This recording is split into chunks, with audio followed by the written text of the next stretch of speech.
बच्चों, कैसे हैं आप सब। आशा करती हूँ कि आप स्वस्थ होंगे, मस्त होंगे और अपनी पढ़ाई में व्यस्त होंगे। आपकी इसी पढ़ाई को आगे बढ़ाते हुए आज हम पढ़ने जा रहे हैं एक नया पाठ, एक नया अध्याय, जिसका शीर्षक है हार की खुशी। तो बच्चों, एक सुंदर सी कहानी है। सबसे पहले इस पाठ का परिचय ले लेते हैं। ध्यान से सुनिएगा।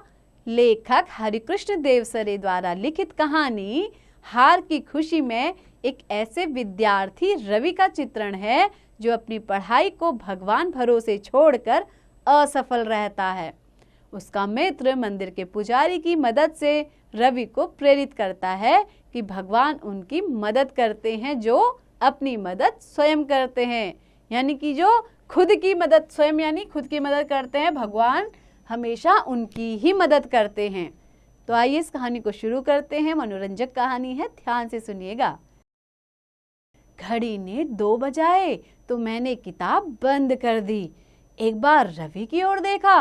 वह गहरी नींद में निश्चिंत सो रहा था। निश्चिंत यानी कि बच्चों, जब हमें किसी भी बात की चिंता नहीं रहती है, जब चिंता ना हो, उसको कहते हैं निश्चिंतता। यानी कि उसको क्या था, किसी प्रकार की कोई चिंता नहीं थी, वो निश्चिंत सो रहा था। रवि को जैसे याद भी नहीं है कि वार्षिक परीक्षा के लिए, वार्षिक यानी कि वर्ष में एक बार होने वाली, उसको कहते हैं वार्षिक।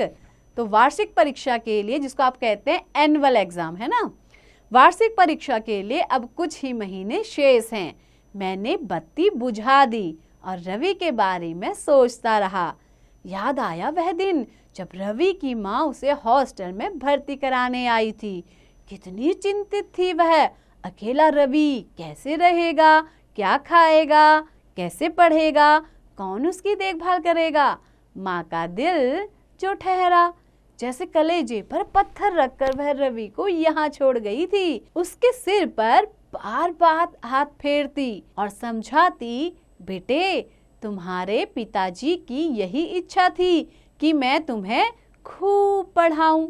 मैं खुद भूखी रह लूंगी पर तुम्हें कोई तकलीफ नहीं होने दूंगी। तुम मन लगाकर पढ़ना, अपने पिताजी का सपना पूरा करना, इसी में मेरी खुशी है। उसकी आंख भर आई थी।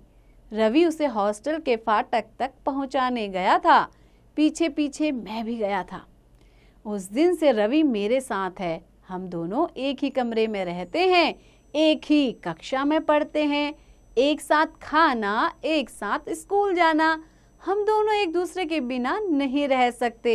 बस अंतर है तो इतना बच्चों, अंतर यानी कि हम दोनों में क्या अंतर है, क्या डिफरेंस है कि क्या है, रवि लापरवाह है, पढ़ाई में मन ही नहीं लगाता, स्कूल से लौटते ही खेलने चले जाता है, खेलकर आता है तो गप्पे, गप्पे यानी कि बातचीत, फालतू की जो बातचीत होती है, गप्पे मारने लगता है। जिस दिन गप्पों के लिए कोई लिफ्ट नहीं देता तो सिनेमा देखने चला जाता है या फिर खाना खाकर सो जाता है। पढ़ने के नाम पर कुछ किस्से कहानियों की किताबों के अलावा कुछ नहीं पढ़ता है। एक काम जरूर नियम से करता है, सुबह स्कूल जाने से पहले पास ही बने शिव मंदिर में जरूर जाता है। पिछली बार जब छमाही परीक्षा का परिणाम निकला था तो रवि उसमें असफल घोषित हुआ था। यानी कि क्या था, जो उसकी छमाही परीक्षा, 6 महीने में जो परीक्षा होती है अर्धवार्षिक परीक्षा, उसमें क्या हो गया था, वो फेल हुआ था, यानी कि अनुत्तीर्ण हुआ था। अध्यापकों ने उसे अधिक मेहनत करने की चेतावनी दी, किंतु रवि का उस पर कोई असर नहीं पड़ा। मैं जब तब उसे सावधान कर देता हूँ, पर वह मेरी सुनता कब है। उस रात मैं रवि के बारे में ही सोचता रहा। मेरी नींद उड़ चुकी थी। मन बहुत परेशान था कि उसकी माँ कितने कष्ट उठाकर उसे पढ़ा रही है और रवि रात भर जागने के कारण सुबह मेरी तबीयत ठीक न थी। मैं उदास था। रवि ने 2 बार मेरी उदासी का कारण जानना चाहा, पर मैं टाल गया। उस दिन शाम को लौटकर मैं बिस्तर पर लेट गया। रवि मेरे पास आकर बैठ गया। बोला, किशन, तुम मुझसे नाराज है या सचमुच तेरी तबीयत ठीक नहीं है? तुमसे नाराज हूँ। जानते हो, कल रात मैं सिर्फ तुम्हारी वजह से सो नहीं सका। यह सुनते ही वह ठहाका लगाकर हंस पड़ा। बोला, यार यह बात सवेरे ही बता देता, मैं माफ़ी मांग लेता, कम से कम दिन तो अच्छा गुजरता। फिर बोला, अच्छा अब जल्दी से बता मुझसे क्यों नाराज है? मैंने सीधे सीधे ही बात कह दी। मैं दुखी हूँ कि तुम पढ़ते नहीं हो। अगर मैं तुम्हारी सारी बातें तुम्हारी माँ को लिख भेजूं तो उन पर क्या गुजरेगी? वे जब जब आती हैं मुझे उनके सामने तुम्हारे बारे में झूठ बोलना पड़ता है और तब लगता है मैं एक माँ के साथ कितना बड़ा धोखा कर रहा हूँ।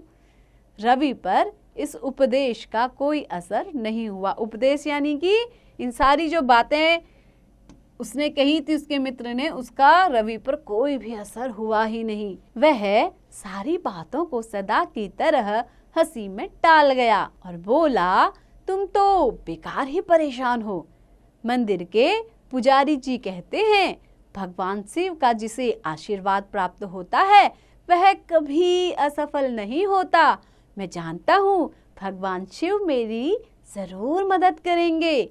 माँ ने ही तो कहा था, बेटे शिवजी के दर्शन करने रोज जाना, वे ही सहारा देंगे, कष्ट दूर करेंगे। बच्चों, कष्ट यानी कि जो भी संकट हैं, जो भी हमें क्या है, हमारे दुख दर्द हैं, उनको भगवान क्या कर देंगे? शिवजी दूर कर देंगे। मुझे उसके अंधविश्वास पर हंसी आई और क्रोध भी। मैंने पूछा, छमाही परीक्षा भी तूने भगवान शिव के ही सहारे दी थी। उनके आगे किताब खोलकर आने वाले प्रश्नों की भविष्यवाणी किया करता था। बच्चों, भविष्यवाणी यानी कि जो भविष्य में होने वाला हो उसको पहले से ही बता देना क्या कहलाता है? भविष्यवाणी। लेकिन नंबर कितने मिले? मैं तुम्हारी ईश्वर भक्ति का विरोध नहीं करता, किंतु जो मेहनत नहीं करता भगवान उसकी कभी नहीं सुनते। अच्छा बाबा, अब यह उपदेश बंद करो और खाना खाने चलो। रवि ने मेरी बात काट दी, लेकिन मेरे मन का बोझ हल्का नहीं हुआ। हम दोनों खाना खाकर लौटे तो रवि सदा की तरह एक मित्र के कमरे में गप्पे मारने के लिए बैठ गया। मैं अपने कमरे की ओर लौट आया। अचानक एक विचार आया। उस समय रात के 9 बजने वाले थे। मैं भगवान शिव के मंदिर की ओर चल पड़ा। 10 बजे तक मंदिर खुला रहता है। दर्शन करने वालों की भीड़ लगी रहती है। मैंने दर्शन किए, फिर पुजारी जी के पास जाकर बैठ गया। मैंने कहा, मैं रवि का दोस्त हूँ। कौन रवि? अच्छा, जो रोज सवेरे नियम से दर्शन करने आता है। हाँ, उसी रवि का मैं दोस्त हूँ। हम दोनों हॉस्टल एक ही कमरे में रहते हैं। इसके बाद मैंने पुजारी जी को सारी बातें बताई। उन्हें दुख भी हुआ, साथ ही उन्होंने आशा भी बधाई। बच्चों, आशा भी बधाई यानी कि आशा बधाना यानी कि दिलासा देना। क्या दिलासा दी? कि वे रवि को सीधे रास्ते पर लाने में मदद करेंगे। जाहिर था कि रवि को समझाने बुझाने से कोई लाभ न था, इसीलिए हमने एक गुप्त योजना बनाई। अगली सुबह रवि नहा धोकर मंदिर पहुंचा। उसने शिवजी के सामने बैठकर जैसे ही माथा टेका कि एक भारी आवाज गूंज उठी, रवि, तुम्हारी माँ जिस काम के लिए तुम्हें यहाँ छोड़कर गई है उसे तुरंत पूरा करो। अगर इस बार परीक्षा में सफल न हुए तो तुम अंधे हो जाओगे। जाओ और हर रोज अपने हर विषय का एक एक पाठ याद करते जाओ।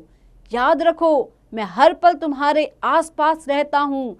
तुम्हारा एक एक काम मुझे मालूम रहता है। मुझे धोखा देने की कोशिश मत करना। रवि घबरा गया था। पुजारी जी ने उसे समझाया, बेटा, भगवान अपने भक्तों पर हर पल नजर रखते हैं। फिर भगवान शिव का तो कहना ही क्या, वे भोले शंकर हैं। प्रसन्न हो जाएं तो तुम्हें मुंह मांगा वरदान दे दें और नाराज हो जाएं तो तुम्हें भस्म कर सकते हैं। उन्होंने जो कुछ कहा है उसे चुपचाप पूरा करो। याद रखना, अगर तुमने उनका आदेश मानने में कोई गड़बड़ी की तो तुम अपनी आंखें। नहीं नहीं, ऐसा मत कहिए, मैं वचन देता हूँ, मैं भगवान शिव के आदेश का पालन करूँगा। शाबाश, याद रखना, तुम्हारा परिश्रम, तुम्हारी लगन कभी व्यर्थ नहीं जाएगी। बच्चों, व्यर्थ नहीं जाएगी यानी कि तुम्हारा जो मेहनत है वो कभी भी बेकार नहीं जाएगी। व्यर्थ यानी बेकार। हिम्मत से काम करो। उस दिन रवि कक्षा में चुपचाप बैठा रहा। उसने क्लास वर्क किया। शाम को कमरे में आकर होमवर्क करने बैठ गया। बच्चों, होमवर्क इसको हम कहते हैं गृह कार्य, जो आपको घर के लिए काम स्कूल से दिया जाता है। मैंने टोका, रवि आज खेलने नहीं गए? नहीं यार। फिर उसने टालते हुए कहा, जरा अपनी कॉपियां दे दे, मैं अपना पिछला काम पूरा करना चाहता हूँ। उस रात देर तक रवि काम करता रहा। मेरे बार बार कहने पर बड़ी मुश्किल से सोया। सवेरे उठा तो मैंने देखा रवि मुझसे पहले ही उठ गया था। किताब खोले हुए कुछ याद कर रहा था। रवि में हुए इस अचानक परिवर्तन के प्रति सभी को आश्चर्य था और खुशी भी। वार्षिक परीक्षा के लिए अभी 1 महीना शेष था। उस दिन हमारा अंतिम मासिक टेस्ट था। बच्चों, मासिक टेस्ट यानी कि जो आपके क्या होते हैं, मंथली जो टेस्ट होते हैं उनको कहते हैं मासिक टेस्ट। रवि ने सभी विषयों की तैयारी करने की भरसक कोशिश की थी। शाम को जब लौटा तो उसके चेहरे पर खुशी की मुस्कुराहट थी। बोला, मित्र, मैंने सभी विषयों के टेस्ट पेपर बहुत अच्छे किए हैं। मुझे इस बात की खुशी हो रही है। सोचता हूँ मैं अपनी खुशी की यह बात माँ को लिख भेजूं। जरूर लिखो, मैंने कहा। उस रात मैंने देखा कि रवि देर तक माँ को पत्र लिखता रहा। माँ को इतना लंबा पत्र लिखते हुए उसे मैंने पहली बार ही देखा था। जो जो परीक्षा के दिन निकट आ रहे थे, रवि उतना ही गंभीर होता जा रहा था। इसी बीच मासिक टेस्ट के नंबर भी बताए गए। आश्चर्य था कि रवि कक्षा में दूसरे स्थान पर था, यानी मुझसे 10 नंबर कम। उस दिन शाम को रवि मंदिर गया। पुजारी जी ने उसे देखते ही कहा, रवि, तुम्हारा दूसरा नंबर आया है ना? आपको कैसे मालूम? रवि ने आश्चर्य से पूछा। यही बता रहे थे, कहते थे मैं इस लड़के से बहुत खुश हूँ। पुजारी जी ने भगवान शिव की ओर इशारा करके कहा, हमारी वार्षिक परीक्षाओं का समय आया। इसके बाद 10 दिन की छुट्टी थी। हमें पिकनिक पर जाना था। 30 अप्रैल को परीक्षा फल घोषित होना था। बच्चों, परीक्षा फल यानी कि आपकी परीक्षा का आपको जो फल मिलता है, यानी कि जो आपको रिजल्ट मिलता है, वो क्या होना था? घोषित होना था। और इसके बाद हमें अपने अपने घर जाने की छुट्टी मिलने वाली थी। परीक्षा के दौरान रवि को देखकर कोई सोच नहीं सकता था कि यह वही लड़का है जो पिछले कुछ महीनों तक एक निहायत लापरवाह, गप्पेबाज और खिलाड़ी लड़का था। 30 अप्रैल को सुबह से ही हम सभी के मन में आशा और निराशा के भाव आ जा रहे थे, लेकिन रवि एकदम शांत बल्कि उदास था। वह बार बार यही कहता, मित्र, अगर मैंने पूरे साल भर पढ़ाई की होती तो आज जो दुख महसूस हो रहा है वह न होता। लेकिन किस बात का दुख रवि? मैंने पूछा। यही कि मैं असफल न हो जाऊं, रवि ने कहा। लेकिन तुम्हें तो भगवान शिव पर भरोसा था न? फिर?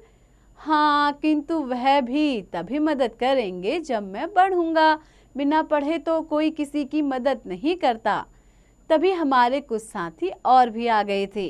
वे सब हमें खींचकर स्कूल ले गए। कुछ ही देर में परीक्षा फल घोषित हुआ। रवि कक्षा में प्रथम आया था और मैं दूसरे नंबर पर था। बच्चों, प्रथम यानी कि रवि अपनी कक्षा में प्रथम आया था, यानी फर्स्ट आया था, और उसका मित्र क्या था? सेकंड आया था। रवि की सफलता पर सभी को आश्चर्य था।